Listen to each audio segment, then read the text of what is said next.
Hi, welcome. I am here with an incredibly special guest that I have been beyond excited about to have on. And I will tell you right now that I say a lot of times I'm excited about my guests because I have some amazing guests on this show. But Ginny inspired me like no other. When I saw her video on Instagram of what she did, and I'm going to save that for a minute. I just was like, I have to talk to her. I have to have her on my podcast because the podcast is called Your Age is Not Your Cage with Carla Allen. And we're all about women and men, but mainly women that just get outside of the box.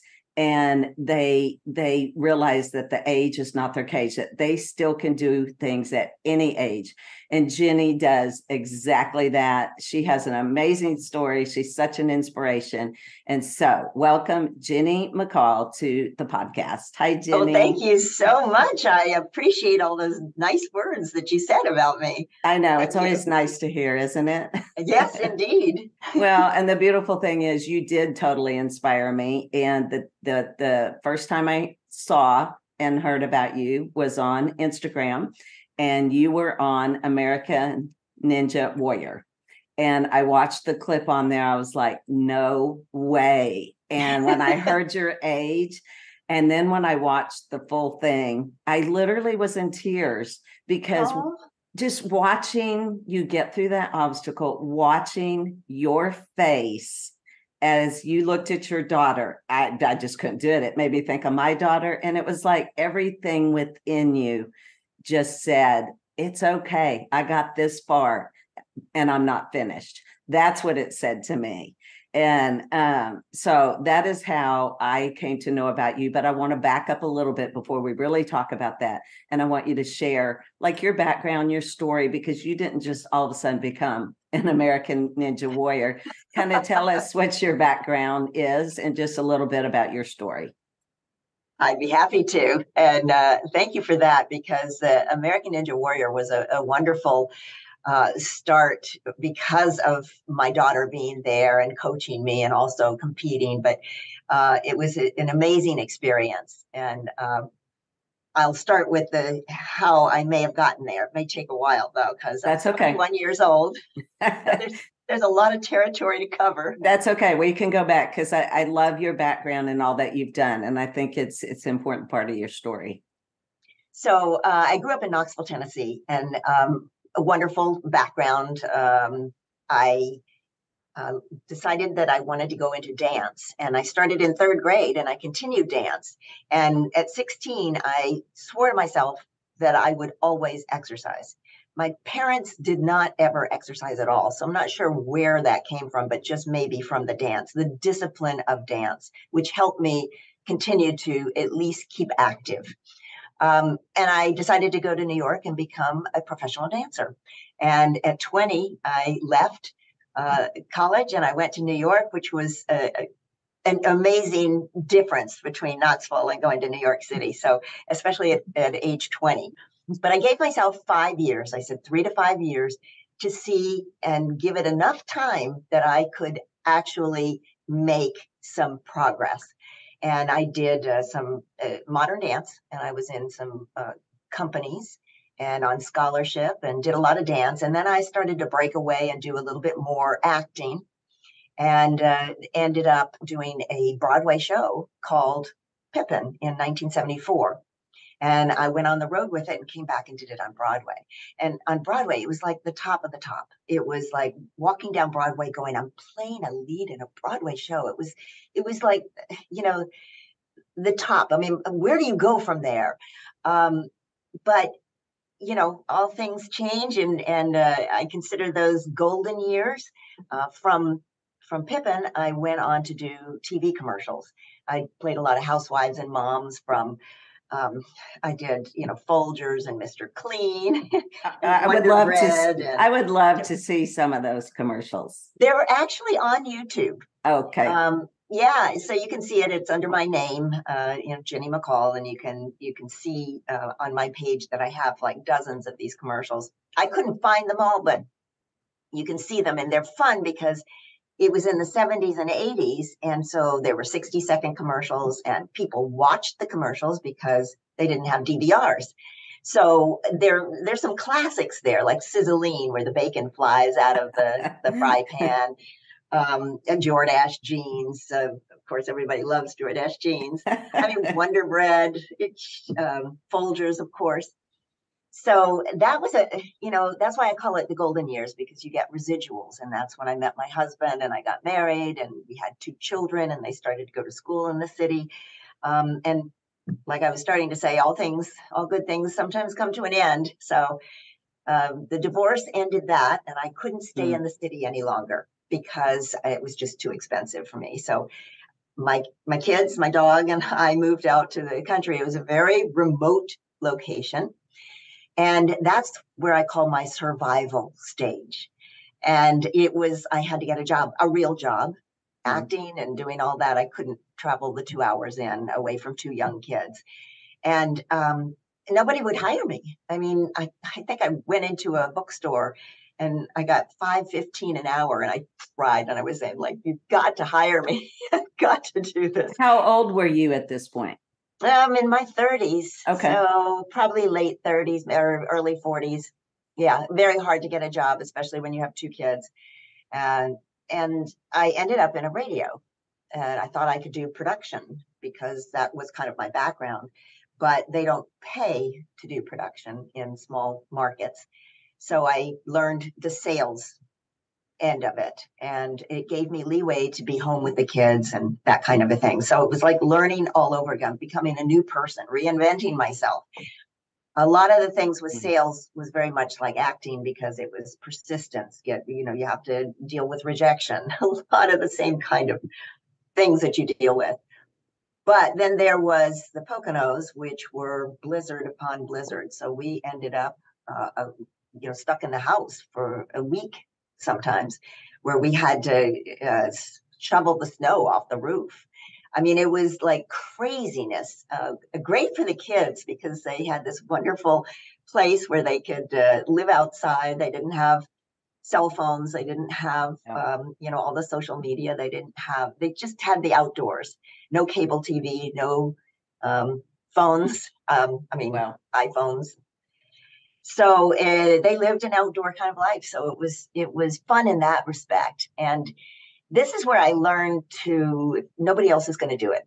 You have to do it yourself. And I think Jessie saw that particularly as a female, because she realized that you can't, that you have to be able to be self-sufficient. And my son learned that you never give up. So if it doesn't work one way, you have to find another way to adapt. So I love those years, even though I call them my survival years. Mm-hmm. Being a single mom isn't very fun because in one respect, because you have to, plan for driving them all over the place and still working. And time went by and we survived those winters. And then I met somebody, we got married and moved into Maryland.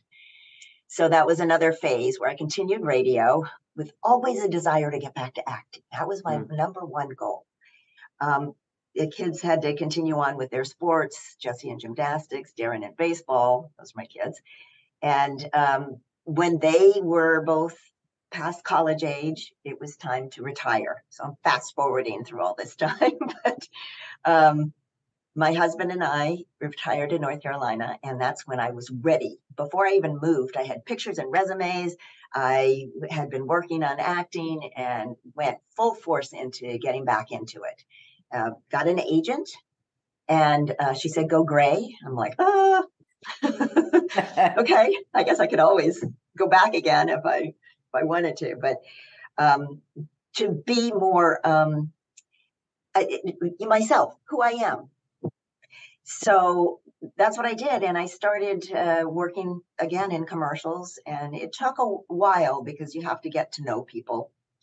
And I worked on a couple of films. So that started that industry, which was a dream come true. It's like you're never too old to chase a dream. I knew I was going to be a grandmother at that time to be a whole new reinvention of myself, Yeah. which, it's not, I wasn't the ingenue on playing Folgers and Jordache anymore. Yeah. So, at that time, Jessie, my daughter, Jessie Graff, she's been in American Ninja Warrior for maybe 8 different seasons, and was one of the top ninjas. It's gone farther than any other female, actually. And I think people would know her because what does she usually wear?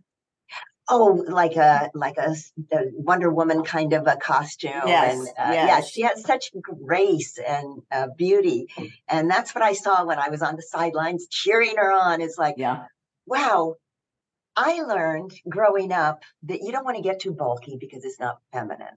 They didn't encourage you to lift weights by any means, and I don't think weightlifting contests for women started until the 70s, and that was when past my early years. So I saw her, and she had muscles, and they were beautiful and feminine, and she had such grace and health. And I said to her, I would like to get stronger. And she, I'm sure, gave me a lot of different things, but what I heard her say most specifically was do pull-ups.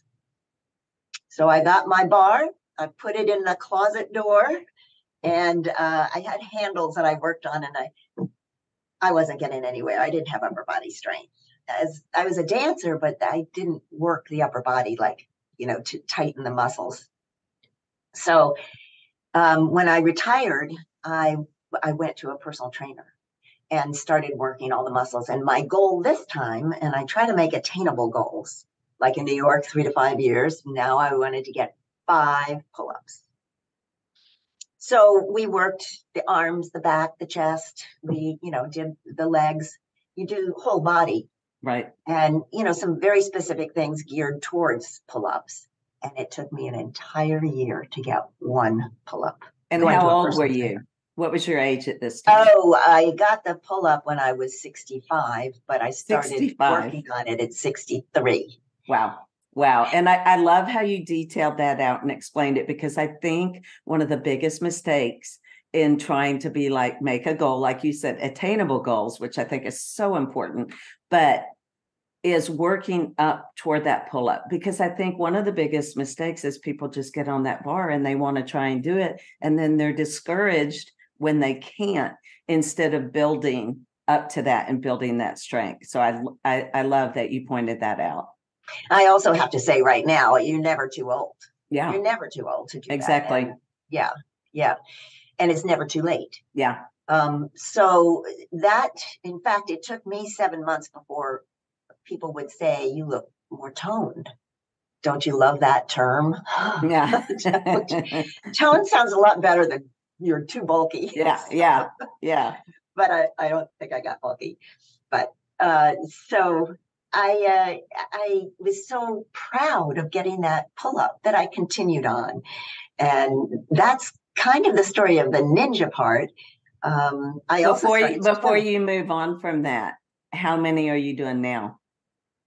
I've kind of settled into 12 to 15. Okay. Most I've done is 17 straight and strict pull-ups. Okay. But it's something that you need to work on a regular, timeline. I don't do pull-ups every day. I might do 5 pull-ups every other day, but I don't, sit there and do a million pull-ups. Right. I want to keep it and be able to do it, certainly at 10. Yeah. But I'd have to, get back in the practice of it a little bit more, which I should do. While we're talking about the pull-ups, because I do want to mention the little pull-up challenge that I know is on your Instagram right now. And I've invited several people to do that. And so is that something they can just go to your page? I know you can sign up on there. I've seen it in your stories. Is that the best way to get to the pull-up challenge that starts? I think it was August 20th, right? It is Sunday, August 20th. Okay. And it is, yes, you can do it through my stories. It'll take you to a link where you find out all the details, what you're going to find out in the workshop. And you can do it also on a post Okay. on my Instagram account too. Okay. And I signed up for it too, because Yay! I don't do pull-ups like I used to. And we'll discuss some of things that involve injuries, because I have questions on that too.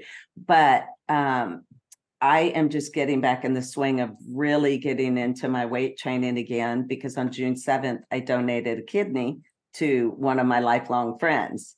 Wow. And so I have been cleared a few weeks ago to fully get back at it. And after about a 10-week hiatus, you feel it.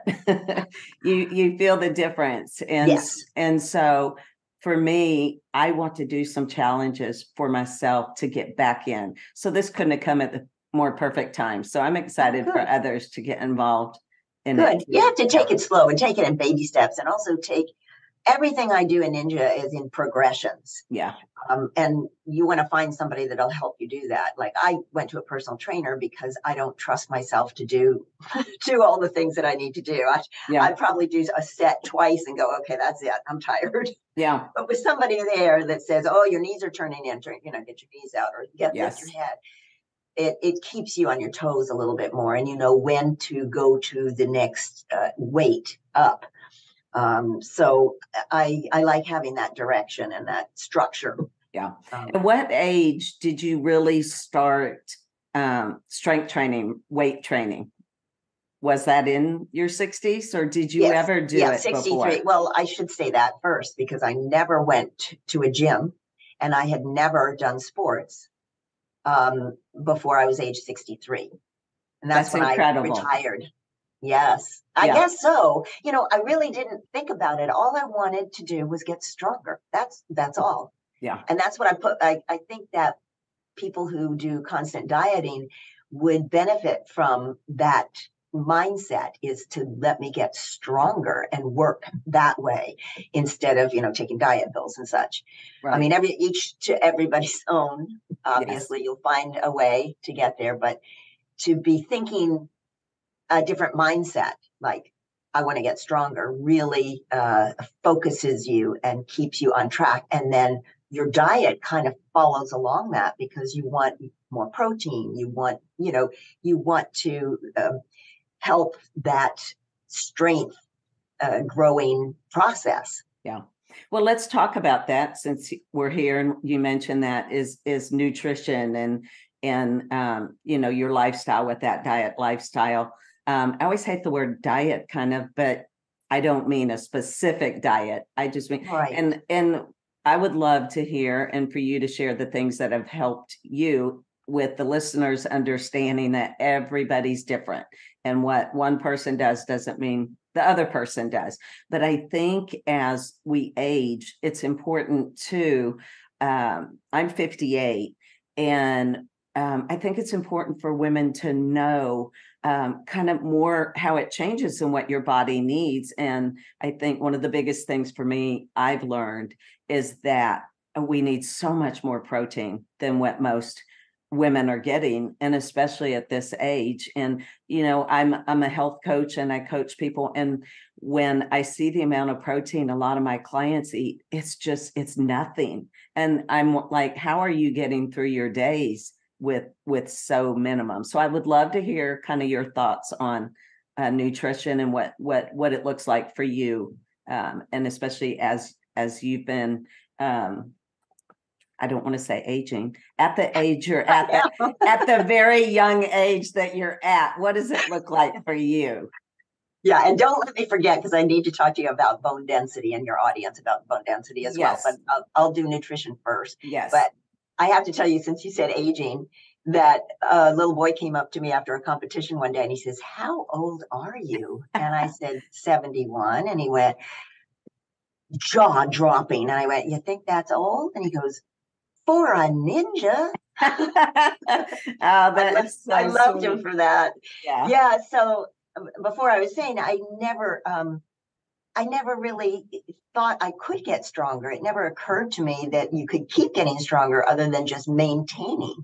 But I want your audience to know that you can start 65 or later. You can start in your 90s. Yes. If you're doing resistance bands, and still get stronger. So that's important for people to know, because I think when you raise a family, you stop doing that. I don't have time. There's so many things that get in the way, but you can start late, but there's also ways that you can continue throughout your life. And that's important to do. Yes. Nutrition wise, I have heart disease in my family. My brother just had 5 stents put on. My mother had 11. So I know there's a problem there. And I had discovered some plaque in my carotid. And when I had it tested, they said it was 50 to 70% occluded. So that scared me. Yeah. And I went to a vascular surgeon. He said, well, no, you can't reverse that. There's nothing you can do about that. And I'm like, oh, okay, really? This is pretty scary. Maybe I'll have to have stents someday, and maybe I still will. But a friend said to me, oh, no, you can do something. You've got to read this book. And it was called Prescription for Life. And I went, okay, maybe I can do something to help this. And for 2 years, I stopped all red meat. I stopped dairy. I tried to have little saturated fats. It was like everything ended. It was like, what can I eat? And I stuck to that. I had mostly fish and vegetables, really. I didn't know ice cream, but I did discover that they make ice cream out of oat milk and things. But it was hard to do. But all I could think of is I had this in my carotid, and if I could change it in any way. So he said, come back in 2 years. And so I did. And they did another test, and they said it was 40%. And I'm asking, and she showed me, it's right at the Y, which is where it tends to be. And I guess my body just produces that. But how did it get to be 40%? And they're saying it could have been the person who read it. It could have been the machine it was on. It could have been the diet. It could have been all of the above. But I was in a good place. So now my diet is still mostly Mediterranean, vegetables, lots of fish 4 times a week. I do have red meat once a month. I do feel that that's not, something that I want to totally get out. I moderated it. Mm-hmm. I still don't have dairy though. So that's, catering it to my kind of body type and knowing history. History is so important when it comes to these issues, because it tends to run in families. Yeah. So what about sugar? Do you have any sweet sugar. tooth at all? Or like, my mom got me hooked on having a square of chocolate, dark chocolate. Yeah. And we think it's healthy for us. So. Yeah. Are you still doing that? Is that still something? Not every day. Not every day. Yeah. Because I do like my little bit, because I grew up, we had dessert after every dinner. We had milk with dinner. We had, we had so many things. And for years and years, I had no idea all these things are what was making me sick, because just back then I didn't know anything about food. And so I can eat some dairy, sheep and goat, but I can't have a cow's milk. It just doesn't make me feel good. And it also causes inflammation in my body. And so I just don't do it, because I do have arthritis, and I always hate to label something, because I may have it, but I do what I can to keep the inflammation down. And so, yeah, I think I have several friends that have gone to cardiologists, have gone to different doctors, and have the similar things such as you. And so did my husband. And my husband opted also to just change up diet and lifestyle instead of, anything else. And so far it's done amazing for him. So I think I love that you did that too and changed it up. And hopefully you never do have to have a stent. Right. Yeah. Yeah. But yeah, the sugar thing is a big, I don't drink sodas at all. Yeah. And I haven't since I was 16. Yeah. But, I haven't either. Yeah. I mean, there's so many other, but getting away from sugar is impossible. I think there are 33 different kinds of sugar that are in everything. Yeah. So to get more protein, I started having those bars that you find. And then I started looking at the sugar content, and I'm like, well, I'm trying to get healthier. I don't want to just get all this protein and all this sugar too. Yeah. And then there's some bad sugars out there. There's like sucralose that Yeah. is in everything, all these energy drinks.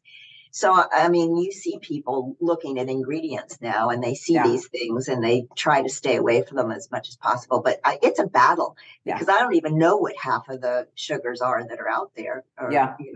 Yeah, you really have to look them up and educate yourself, which is what I tell my clients, and to learn to really read labels, because there's so many hidden things that might be a dairy product that you don't even realize it, and sugar. And it's so important to learn, and I'll take ingredients and just Google it and look and realize it's used to make wood pulp and things like that. I'm like, I don't think my body knows what to do with that. Yeah. I mean, it's like, I don't think wood pulp is supposed to be in there. Well, most of them are sweet. And if they're sweet, it's got something in it. Yes. I mean, I think stevia is probably still okay. Yeah. But I don't know a lot of the other ones until you look them up. But it's important to try to do that as a minimum. Yeah. amount. Well, let's talk about the bone density while we're still here, and what you want to add to that, because that is so important. It's such a big, crucial piece to talk about. It is, particularly for your women, but I think men too. They don't even get tested until later. So I think everybody should be tested. But with the bone density, I was, they said I had osteopenia, which is the step before osteoporosis. And so when I started lifting weights, and I lifted weights 2 years, I went back and had a test. Of course, every 2 years you do. And it had reversed. It was statistically different. And that was wonderful to me. And I wanted to shout to the world that look at what lifting weights did. You can literally reverse that process. And so many people have osteopenia and osteoporosis. And my friend, I have to tell you her story. She went and was told that she had lost 7% of her bone mass. And it's Americans lose 1 to 2% of bone mass per year after, I don't know, age 30. I'm not quite sure about the age 30, but 1 to 2% a year is like too much. Yes. I don't want to lose that. And so she asked the doctor, can I reverse this? She had osteopenia. Can I reverse this? And he said, no, you can't. So I think that message is still out there. And I'm like, no, Sally, you can't. You can't. Start, getting those weights, lifting a little bit more. Walking. Did he tell her there was anything she could do? No, she said you can't do anything. You can't. Wow. No, there's medicines out there. Yeah. Now, some people really need it. I mean, we have different types of bone structures in people. So don't get me wrong, not everybody can reverse it. But I wish people in their 20s and 30s would wise up to the fact that they can have a better quality of life if they do this now and prevent that from happening, possibly. Yeah. Yeah. So I wanted to shout it to the world that, yes, you can reverse these kind of things. And then I had somebody else that told me that you can't reverse osteoporosis, osteopenia. And, there I am just going, really? Gee, there must be a way. And then I just heard from somebody else that she had reversed her osteoporosis. So, I think we have to be our own advocates. Yes. And we have to look into these things and do a lot of research and find out, different ways, and really look into it. Talk to your doctor, obviously. Yes. And a lot of doctors do say to do the weightlifting and do the walking, because the walking has the impact that will help. That's what I tell. I mean, that's one of my biggest statements to my clients is become your own best health advocate, because don't just take whatever a doctor may tell you as complete fact. Go research it, look it up, do your own investigations and research and become your own advocate for your health. Absolutely. Because it's so important. And again, I'm not saying either that the doctors aren't right, but it's good to go out and educate yourself and to learn. And when there's something in you hurting or aching, or even as we get older, that's a sign, that's a symptom saying, hey, there's something going on here. Let's look into it. But even with the strength training and the bone density, for us, as we do get older, we want to protect those bones, and the muscles help protect it, help strengthen the bones. So if you fall, you're much less likely to get a severe break, or even if you do, to recover quicker. And that's why I think it's so important. And I love that you're talking about that too, because it's just not talked about enough. Right. And the same with muscles. You lose 30% of lean muscle mass by 60 years old. It's a lot. Yes. 50% by age 70. Yeah. But it doesn't have to be that way. Yeah. Yeah. You know, you can, muscles don't age just because you're getting older. You know, right. You can exactly. work them. And again, I wish we could get that message out to our younger audience as Yes. well as our older, Yes. you know, because Yeah. older, it's not too late to start now. Yeah. I just always recommend, if you have never done anything, to go to a person, you know, talk to your doctor, but go to a personal trainer who can guide you. Because a lot of times people will go in and they just start, okay, like, here's a 10-pound weight. Let me try to do that. And they're hurting themselves, getting injured, they get hurt, and then they quit. And then it's just, and the other thing I hear all the time is a lot of people do not go to the gym. And I think more so women, but I could be wrong, because they're so intimidated when they get in there, and they're intimidated that everyone's looking at them, that they're doing it incorrectly. And again, I think that's where a trainer can help them get that proper form and get that confidence that they need. But I want to share with everyone, nobody cares as much as we think they do. And they're not looking at us as much as we think they are, except maybe someone like you, where they're going, wow, look at her. but you know, I just want women to get out there and just know that you can do this, and it's okay to go in the gym and not know it all, you know? Yeah, there's just a future of possibilities. Yes. So I don't want people to get that idea that, you know, after 50 or 60, your life is over and it's just all about, you know, sitting and cooking and, you know, there's so much out there, and seniors are doing so much more than they did before. I do swimming, competitive swimming in the Senior Olympics, or Senior Games, they call it. And I went to one in Albuquerque in 2019 for swimming, but there was a woman there that was doing track, and she started running at age 100, and she was still running at 103. Her name was Julia Hurricane Hawkins. And I always give her as an example because it's mind-blowing. The swimmers were at 80 and 90 years old, and they had trouble getting up to the block where you dive off. Mm-hmm. They needed help, but they dove and they did a flip turn and they did a 200-yard That's stroke. Incredible.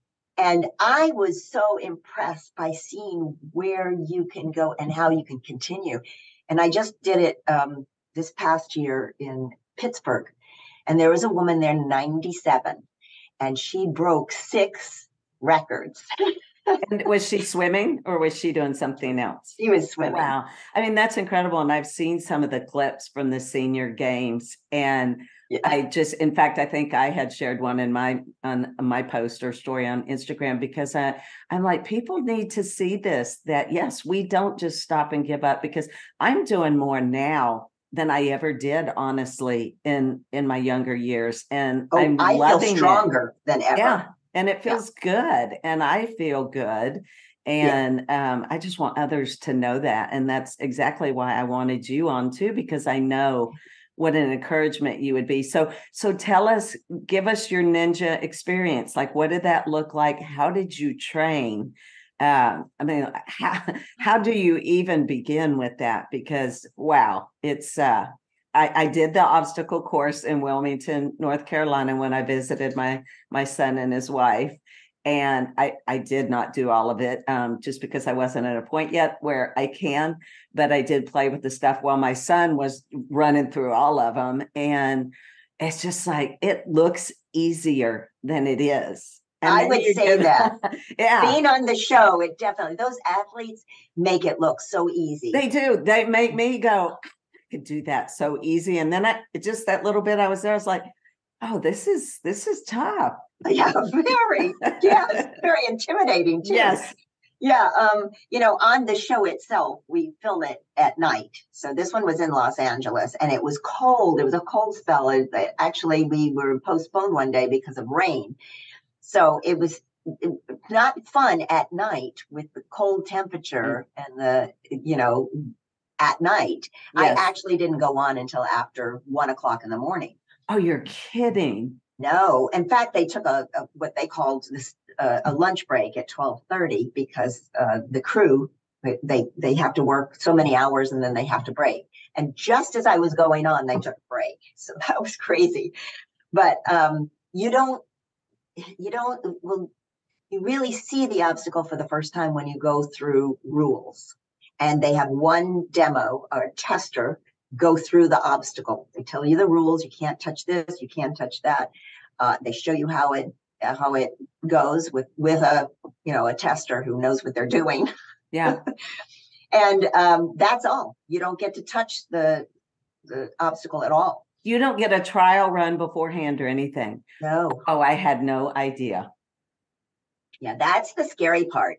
And I was prepared because the last, 5 years or so, they had a certain first obstacle that had been done. It was called the shrinking steps, and you run up the steps, jump to a rope, and go to a platform. And I had that down. But they changed it. Oh, no. They changed it to a pole vault. And that had to be intimidating. I mean, was that going into it thinking, oh, I got this. And then all of a sudden you're like, oh, wow. Okay. So what was going through your mind? Fear, anxiety. Yeah. Yeah. So, but my daughter hopped up on the sidelines and she was going, stop, breathe. There were certain key words that, I told her, don't say too much because my brain can't take it. I need one word things. And so we came up with the words, and it was to punch on the mini tramp, to jump to the pole vault, and grab. So it was punch, grab, climb. And you did. You were climbing. And and then the last one was tight. And that's as the pole falls down so you don't hit the water, to tighten up. So I just held that pole really close and I crawled to the end. So as it's falling down. It was quite a moment. No, because when I watched it, I was just like, go.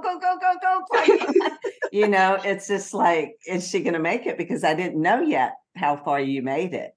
Yeah. And so when I saw that, I didn't know. And then when you made it, I'm like, yes, she did it. And I didn't know at that point that I had made history, because I didn't even know that as the first person, the oldest person to get through the one obstacle. That is incredible. Woo!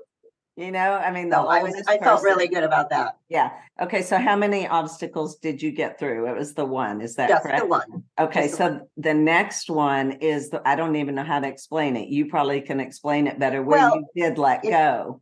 It's called grease lightning. So it's called that for a reason. It goes very, very fast. Yeah. You hold on to two nunchucks that have I don't know whether it's a chain or some kind of rope that's holding them together. So they're on both sides of what looks like a zip line, but it's not a line. It's a pole, and it has two big drops in it. So some people fell on those drops, because you're holding these nunchucks, and then you go over the drop and you'd slip off of them, or some people would. And I tightened up into a little ball and made both of the drops. And then the end came too fast. I wasn't ready to dismount. Mm-hmm. So I did what I'd seen somebody else do, which was to really, push myself back as far as I could and then try to dismount again. But I had lost the momentum. And I think I went back 5 times holding those doggone nunchucks. You did it a lot. You did. I was like, I have chills right now, because I was just watching, go, come on, you could do it. And you were holding on for dear life. And then showing your daughter, I'm just like, oh, I can't. And I heard her saying, keep Yeah. fighting. And I'm like, I've lost all momentum. There was no hope. And Yeah. she knew it. Yeah. Yeah. Didn't you look at her? Did you shake your head? Did you say it's okay? I remember you did something. And that's when tears. Well, I was in what they call the L's, where my arms are at 90 degrees. And so I dropped down to straight arms, and I looked down, and I'm like, nope, I can't do it. And I thought, I might as well do one more pull up to show I've got strength. So I pulled myself up again and then dropped. Yeah, it was incredible. And I mean, even when you came up and smiled, I mean, I don't know if you were disappointed or sad or absolutely thrilled. Yeah, I mean, that's what it felt like. And the audience was with me. Everybody was just so I've never heard them yell like that. I mean, everybody was just going crazy. And even like I said, as I watched it, it was just like, and when you came up, I mean, I had tears. I was like, man, that is just incredible that you fought that hard. And I really wanted to get it. I know. So are you going to do it again? Are you training for that? I hope to. Yeah. I need to work on my in fact, today I was at my friend's house in Oak Island, which is not very far away from my house. He's built some obstacles, and I was working on, he has a zip line, but it still has the same principle of how do you, the platform, I have to say, was way far away. If I had let go on my first time down, I would have hit the edge and gone down, just like many other people did. So I have to learn how to launch and throw and get a good dismount. So that's kind of what I'm working on now. So how do you do all that? This is where I wanted to kind of come in on any injuries.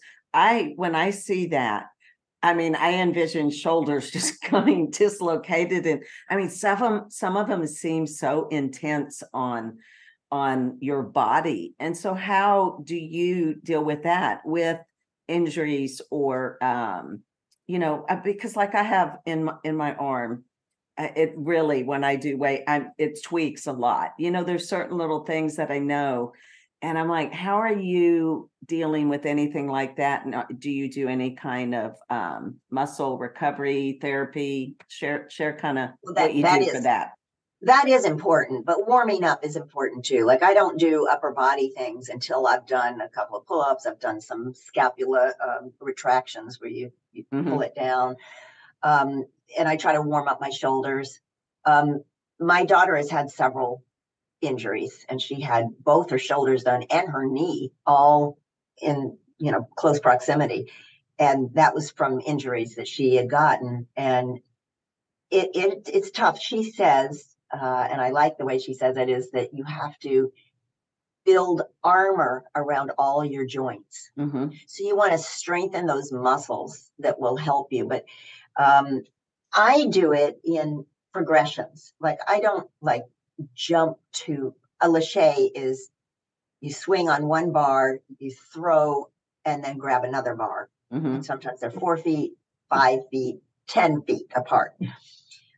So I will touch it. I will throw to touch it and come down. And that's what I do mostly, is I'll jump up, I touch it, and just get the feel of it. And then sometimes I'll go with 2 hands, touch it and come down. And I go very slowly. I always land on my toes. I don't want to hit my heels because I do have back problems, but they're not due to ninja. I have a spondylolisthesis where the spine has actually moved apart in the lower L4 and 5. So I can't do too much anything that has to do with the back bend. Okay. It's funny you say that, because I too have issues mine's in the L4, L5, and the same thing.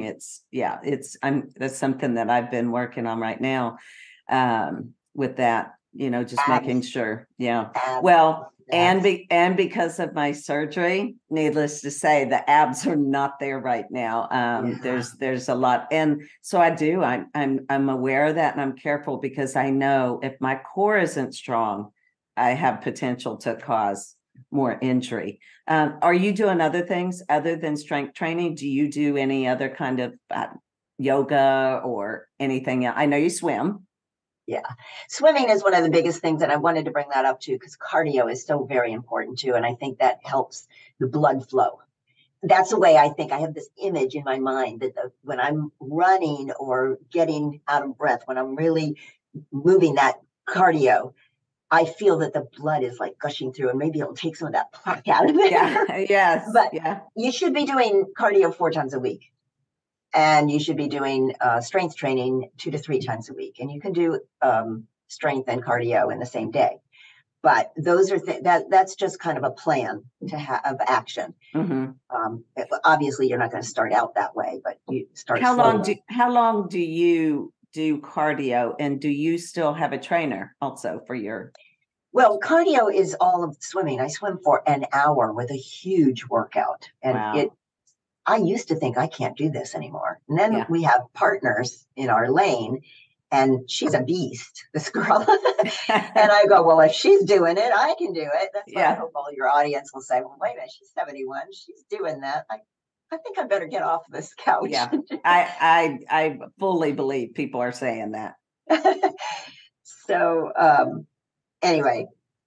Well, and what I love too is, I mean, you are an inspiration to maybe women your age or women that are getting older, but what an inspiration to younger women too, because I have a daughter that's 20, and the whole your age is not your cage applies to her generation, and all of them is that don't let your age hold you back from doing things. Don't let your age hold you back from using your voice to help others. And I feel like when women see people like you and me and at different ages going out of the norm from what they know, what an inspiration and example to set. And you're doing exactly that.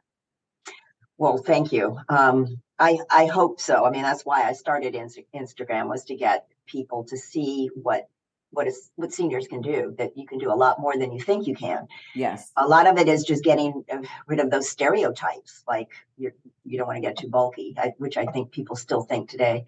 And I think they got to think more about their health at an earlier age, but at any age, and be sure to do that working out. I usually tell people to start with walking.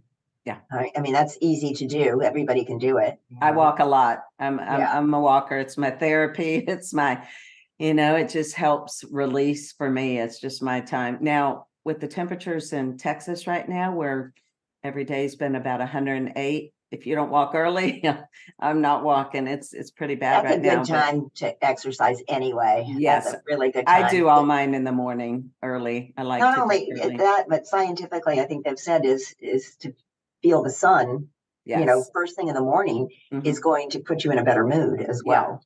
Yeah. So tell me what's next for you. Like what do you have on the horizon? And are you still doing acting, commercials? Kind of tell everyone what it looks like next for you. And I would love for you to share what some goals are that you have right now, because it sounds like you make goals for yourself. And I love that too. Yeah. That's so big important. Thing. Yeah. Goals. I like every day. I'm like, I ask people, so what's your goal today? And they're like, huh? Yeah. Or you'll hear to get through the day. And it's like, how about something a little better than that? Yeah. And every time I go over to my friend's house to do ninja, there's a goal. There's something that I want to accomplish that I feel good about. So, and that's what will happen is you want to find something that you feel good about. That you accomplish this, that I got out every day. If I don't do something like with swimming, if I don't do it on my regular days, if I miss a day, it gives me an excuse to miss another day. Mm-hmm. So very, very goal dominant. I have to be thinking of, I want to beat my personal best in swimming. And I have a state meet coming up in September. So after nationals, I didn't do as well as I thought I would do. I came in 3rd, 4th, and 5th in some of the things, and I wanted to do better. So this time I want to do better than that. But it's beating my time. That's what it's all about, because I want to improve. I want to have a goal. When I go to swimming, which was answering your question about how long do I do cardio, it's an hour with the swimming, but sometimes it may be a 5-minute run. or it may be on the treadmill where I try to, do at least 20 minutes. Yeah. Now, And do I think- you and your daughter train together? Yes, we do. We do a lot. She does Yeah. a lot of recovery things because she's been injured. She's, goes at it a lot stronger than I do. She Yeah. attempts things that I wouldn't attempt. So she does a lot of recovery, but she does a lot of building muscle as well. Yeah. Yeah. So the cardio, what did you ask me? Goals. Yeah. So Just I what are want your goals? personal What best. Mhm. Yeah, in the swimming. in swimming? That's one thing. I do want to get better at ninja still. I mean, I haven't seen my last day there. There's certain things that if I got the technique, that I don't have the background that most ninjas do of either gymnastics or track or rock climbing or, sports. Or a zillion other things. Mhm. I don't have that understanding of a proper swing, of how to get that swing to launch off. So it takes me a lot longer, and I want to get more skilled at certain things. And so both of those things have my interest. I'd like to get into a little bit into rock climbing. I think that sounds fun. If it was just closer, it's kind of hard to divide myself in a million different directions. Yeah. But acting wise, I just worked on a film. I don't know that this will be the title. It's still in post-production, but it's called You're Cordially Invited. Yeah. Cordially Invited. It's with Will Ferrell and Reese Witherspoon. So I did not meet them. I did not have a scene with them, and it's just a small thing, but it was a lot of fun. It was a little different. So I got you to do don't a stunt for the first time. Did you really? What did you do? I can't say. I signed one of those NDAs. Yeah. Yeah. So we have to wait. Find me $1 million. We don't need that. No. And I worked on a movie called Palms with Diane Keaton in 2019, which was one of the most exciting things. I got to be a yoga person. That's the other exercise that I do when you ask me, and I didn't finish the question, is I do yoga to lengthen the muscles. Okay. How often do you do that? Because I know that's going to be a question. Twice a week. Yeah. Right. Well, I love that. Did you meet Diane Keaton when you? Yes, I worked with her. We worked for 6 weeks. And she started a cheerleading club. We were all over 67 years old. And she was at one of these retirement places where you can start your own club. And she wanted to do a cheerleading club, which becomes hilarious. Yeah. And so I was the yoga one who was trying out to be in one of the cheerleaders. So we spent a great deal of time learning the choreography, doing things day to day. And she was marvelous. That is so fun. And I can't wait for our listeners to just go look up some of your stuff. And after seeing you now, but then to see you in a whole nother realm of what you do. I think that's so fun to see that and to hear your goals and the things you're doing. It's just, again, 71, it's still 71, right? You haven't had a birthday. No, but I will in October. So I'm going to have to change everything. 72. I know. Yeah. 72 in October. I'll be 59 in October. So I'm on the edge of entering my 60s. But I can tell you there's age is a number. And I do want to mention, because you're saying, I love it, strength is ageless. I know I've seen that on some of your stuff. And it's just, that means that I want to show my granddaughter. Yes. Like, people my age just don't do some of these things. And I want to show them what is possible for them in the future too. Yeah. And be a model for her, as well as somebody who hasn't ever done exercise in their life. And they need, that showing that you can do it. Yes, so true. Well, so tell everyone, and I'll put it in the show notes too, but where are the best places to find you? Well, I started at Instagram.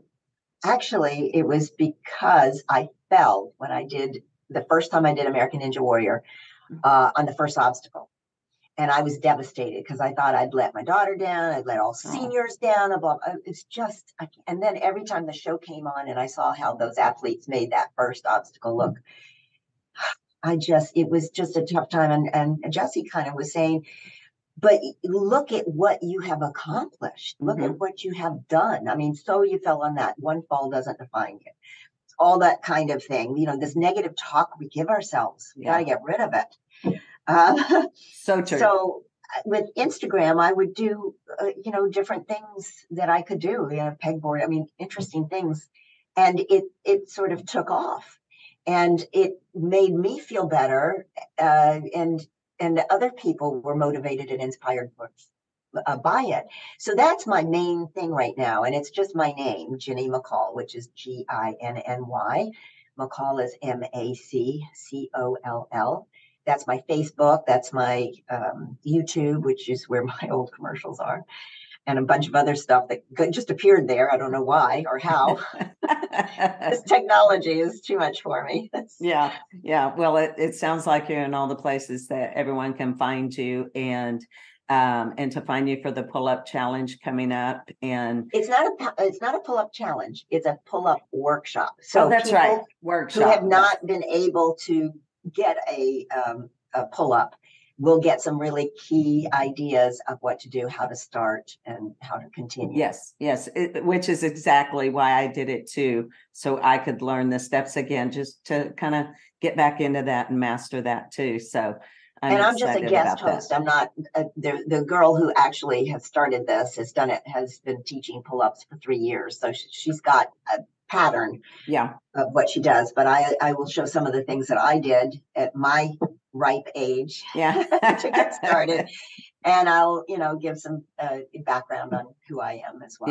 Yes. I've seen her page too. And I've watched some of her stuff and just love what she's doing too. But I'm inspired by everybody that gets out there and just shows that physical fitness, just working toward being the healthiest version of yourself is just going to benefit you as you get older. And so I have to ask you, because this is called Your Age is Not Your Cage. And you've really kind of answered it all, but is there anything you haven't said? Is there any other way that you're not letting your age hold you back? Is there something else?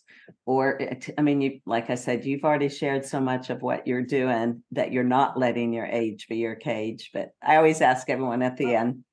Well, I would say first thing is technology, because I laughed about it, but I had to, when I moved to the South again, and worked with the acting in the Southeast, you have to know how to video and upload it, and it's done, online, where you send your audition. They send you the script, and you have to learn all the ways to do this. And so that was a big, difficult thing to just get into, computer wise. Because I didn't grow up with them, and my kids didn't grow up. We didn't have a computer until 1998. So it was just trial and error, and I'm not scared to hit buttons and just try to find my way through. And now I'll just Google something, like, I don't know how to do this, and add music to something, and there's all sorts of guidelines. So it's researching. It's not letting, I just won't let not knowing hold me back, because there's a way to find out. I don't, like sometimes my husband will say, no, you can't do that. And I'm like, all right, watch me. Did he just say can't? And I usually say, don't say I can't do that. Say I can't do that yet. But there's, get rid of the stereotypes, change your perspective. You can do a lot more than you think you can. Get rid of the negative thought. What may seem impossible right now can become possible. Get a plan, have some goals, get started. I mean, you could start tomorrow with walking, and just do it 5 days a week, 20 minutes, and then get your heart rate up. do it now. Yeah. Yeah. And that's, I think that's such a great way to end it, because it's like, take those baby steps, whatever they are, but get started, do it now. It's just so important. And just habits that we created can become good habits, just like the bad ones. Once we start walking, it becomes a habit. Once we start exercising, whatever it may be for that person, it becomes a good, healthy habit. And it's just starting. Yeah, it becomes a habit. You're right. Yeah. Mm-hmm.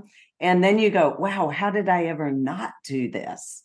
And then you get excited to try something new. And that's exactly what you're showing in these things that you are trying and you're doing. And that's an answer to your question too. Try new things. I'm not intimidated about trying new things. Yes. I used to like, no, I'm not gonna, that's too high. I have a fear of heights. But now it's like, well, yeah, I'll give it a try. Yeah. Well, and I don't know about you, but I feel like with my age has come wisdom. And also in that I don't really care what anyone thinks, where back in the day, I might have given a little more thought to what someone thought, or if I look silly doing what I'm doing. Well, I don't care now. I just do it. We were taught that. Yeah. We were taught that growing up. Yeah. Yeah. And so I just do it. So yes. So, oh my gosh, thank you so much. I could probably just talk to you all day. But yeah, no, this has been fun. I appreciate it. I really, really hope that some of your listeners will get started and somehow be motivated, and, follow me if you can, and see what's possible. It may not be ninja for you. I mean, I can understand that, but there's so much out there that you can do. Find that passion. That's right. There's something out there for everybody. And so thank you for just inspiring me, for inspiring other women. And I just know that I and probably all my listeners are going to be on the sidelines just cheering you on every step of the way. So thank you. That'd be great. I need the cheers. Well, you've got them. You've got them. Okay. All right, Ginny. Thank you so much. You're welcome. And thank you to your audience as well. Okay. Thanks. Take care. All right. You too. All right. Bye-bye. Bye.